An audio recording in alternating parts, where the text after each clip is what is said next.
Hey everyone, welcome to my office here in Cologne, Germany at the ESL. Unfortunately, I couldn't make it back in town in time for the live presentation, but in the meantime, you guys get to watch this video about what I did over the summer and my current thesis project, which changed a bit since I've last talked to you guys. To the 16ers, welcome. I'm looking forward to seeing all of your presentations today, and I'm sure you're going to love it here as much as I do. So for those of you that don't know me, my name's Jesse Sell. I'm a second-year student here and I study esports. And a lot of you might not know what esports is, but hopefully over the next few minutes I can kind of clear that up for you. Simply put, it's professional gaming. And by that I mean there are actually people that play games professionally, and there's a whole industry behind it. So it's pretty cool, and right now what I'm going to show you is a little two-minute clip of the ESL 1 Frankfurt after movie that we put together after our really big event at the Commerzbank Arena over in Frankfurt, which is a former World Cup stadium. So it should give you a really good primer on what esports looks like anymore and kind of how big this stuff really is. So without further ado, here's the video.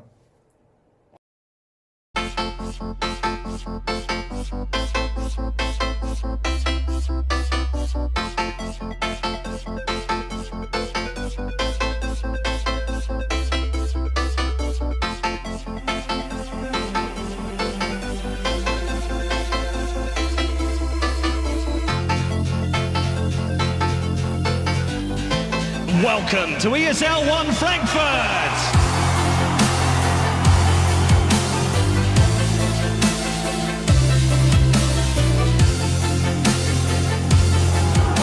He's being dragged into the fissure, and the jump out comes from the Brewmaster. They dragged YYF in here. Searing Cheese trying to buy some time, and now Pike in as well with the Ravage, but the BKB off from Ferrari. He'll move freely in. YYF decrepifies and drains out the life points. The Earth Bruling will come. He's just doing it perfectly. He's still over, and the Earth Bruling is going to die here.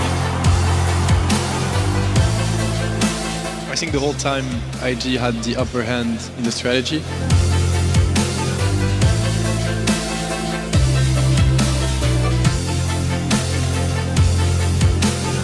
Trixie just barely living through that last bit of lightning damage from Siler. Oh, they're going to toss him in the stun! They did it! Oh, beautiful play!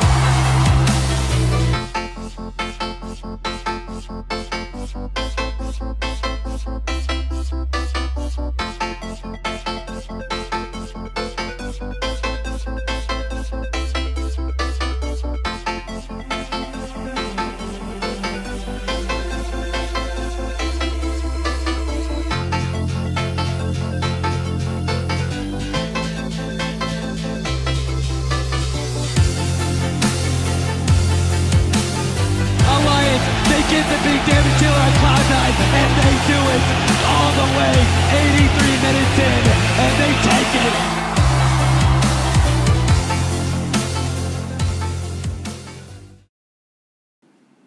So that's one of the events that I worked at this summer. The other big one was Gamescom, which looked like this. This summer, I lived and worked in Cologne, Germany at Turtle Entertainment, also known as the ESL.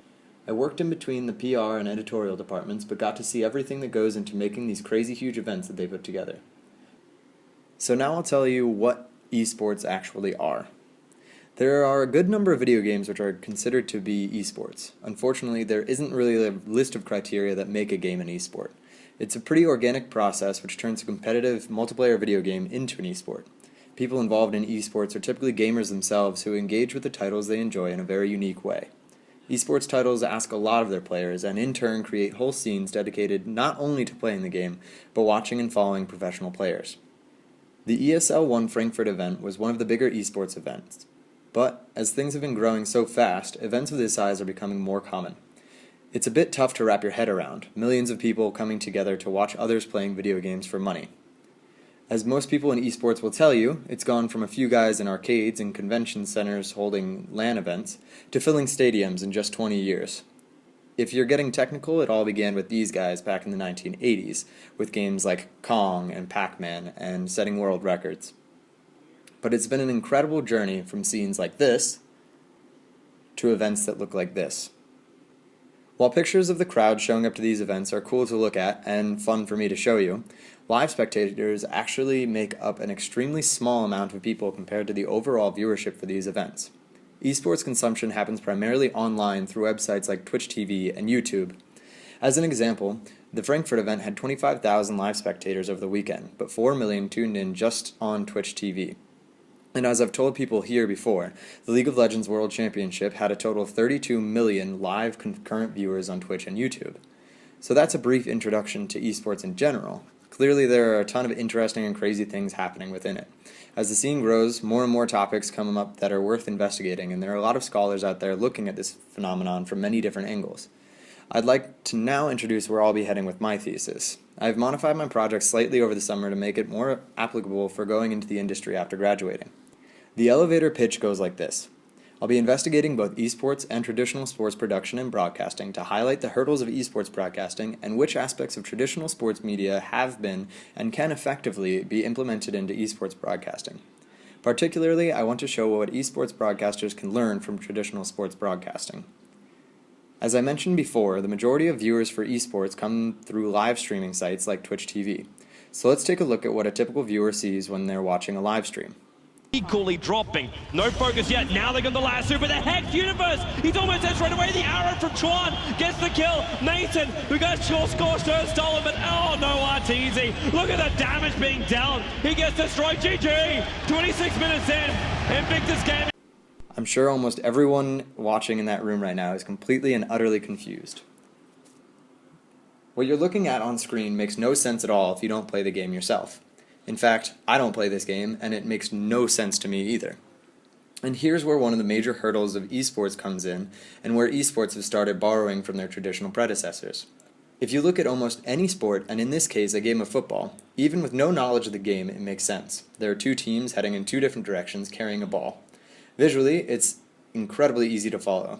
At all times, you can see the whole field and all the players on the field, and you can tell which team is going in which direction and for what reason. This is not the case in esports. Let's look at a screenshot from the gameplay I showed you earlier. This game is called Dota 2. It features two teams of 5 players that play as different characters in a battle to destroy the other team's base. Looking at this screenshot though, there's no way to tell what is actually going on. Beyond that, what you can see here only makes up a tiny fraction of the entire game field. In the bottom corner of the screen is the map of the entire battlefield. That white box represents what we're looking at this very moment. Only 3 of the 10 players in the game are currently on screen, yet the others are all doing important things at other points in the map. So, as a spectator who has never played this game, there's no way for you to tell what you're actually looking at or why it's significant. Even as a seasoned veteran of games like these, it's difficult for me to tell what's going on, which effectively limits the audience for esports to the number of players for a particular title. Enter the Shoutcaster. Esports' take on sportscasters, and one of the first examples of esports broadcasting borrowing something from traditional sports. These guys have been in esports for years now, getting their start as freelance volunteers who would broadcast over Winamp like this guy, Paul Red-Eye Shalloner. These guys fill the exact same role as commentators in traditional sports. Over the years, though, the role has become way more professional. What started as a hobby has turned into a legitimate profession, much like the professional players who they cast for.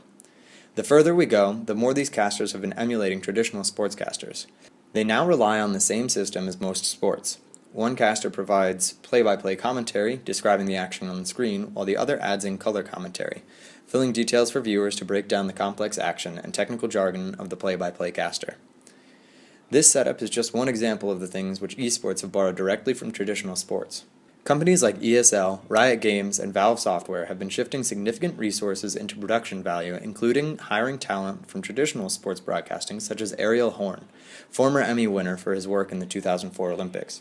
Hiring talent such as Ariel Horn to bring a better viewership experience is reminiscent of the massive changes that traditional sports broadcasting underwent in the 1950s and 60s. According to Robert McChesney, Jennings Bryant, and Andrea Holt, the modern format of sports broadcasting could be traced back to the innovation of one producer, Rune Arledge of ABC. Arledge completely revolutionized sports broadcasting by adopting a plan to create a home viewership experience which recreated the live spectator experience. Arledge is responsible for adding microphones to the field, implementing instant replay, tripling the number of cameras used at events, and emphasizing the sportscasting team. These same innovations have all found their way into esports, but there is more that esports broadcasting can learn from traditional sports, and even some things that esports broadcasters can impart to traditional sports media outlets. One more contemporary example is that of narrative and storytelling elements which traditional sports broadcasters make use of to engage viewers on another level. By creating dramatic stories for viewers, every game becomes an opportunity to watch history in the making, even if the event is entirely mundane in the long run. Traditional sports broadcasts make use of teams to dissect statistics and feed the sportscasters with interesting tidbits to hook the viewer. For instance, a caster might highlight a certain receiver in a game of football and say something simple such as, "Keep an eye on Smith on this play. The last 5 times he's set up in this position, he's failed to make a reception." It's a quick, offhanded remark that creates a very brief dramatic story. If Smith makes a catch, the viewer gets the impression that they've just watched something monumental. If he doesn't, the caster has been reaffirmed, asserting his knowledgeable position. Simple strategies such as this that traditional media scholars have been documenting and implementing for years have yet to make their way into esports. For my thesis, I intend to investigate these strategies and propose ways to implement them into esports broadcasting, given the different environment and requirements inherent in the medium. Esports are not just digital recreations of traditional sports. They come with many challenges that traditional sports don't have to deal with. By addressing these challenges while arguing for ways to implement the more complex strategies found in traditional sports, I hope to write a thesis which can be useful to scholars studying esports and industry professionals trying to increase their viewers' experience. So that's a pretty cursory look into what I'll be focusing most of my attention on this year. As with everybody's projects, I'm sure it'll go through a ton of changes before I actually hit print at the end of the year. But in the meantime, if you have any feedback or any questions, if something doesn't make sense, I'd love to hear them. I'll be on Skype, so hopefully we can do a little Q&A. And like I said, really look forward to meeting you guys when I get back next week.